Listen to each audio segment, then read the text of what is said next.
যুদ্ধ চলি থকা সময়লৈকে ৰাজ্য চৰকাৰে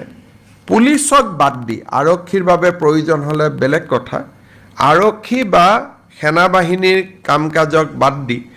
আন গাড়ী মটৰ এইকেইটা দিন আমি কোনেও নিকিনো যি গাড়ীৰ প্ৰপ'জেল আহে ভেহিকল কিনাৰ কথা থাকে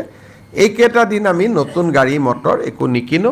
মানুহে ভাল নাপাব এইকেইটা দিন কোনোবাই নতুন গাড়ী এখন কিনি চলাই আছে গতিকে আমি এইকেইটা দিন গাড়ী মটৰ নিকিনো কিন্তু পুলিচক কিবা লাগিলে দেট ইজ এ এক্সেপশ্যন সেইটো এটা বেলেগ কথা এইকেইটা দিন আমি ডাঙৰ গণসমাৱেশ বা ডাঙৰ মিটিং কৰাৰ পৰা বিৰত থাকিম যিমান পাৰোঁ আমি ভাৰ্চুৱেল মুডত মিটিং কৰিম যদি এইকেইটা দিন আমাৰ মিটিং ডাঙৰ ডাঙৰ সভা সমিতি যিবোৰ চৰকাৰৰ পৰা কৰা হয় আমি অন্ততঃ যুদ্ধ চলি থকা সময়ত আমি কৰিব খোজা নাই যদি বিশেষ কিবা সাংঘাতিক ডাঙৰ আঁচনি এটা আহিছে আমি আৰম্ভ কৰিব লাগে যেনেকুৱা শিৱৰাজ চৌহান ডাঙৰীয়া অহা কথা আছে 16 তাৰিখে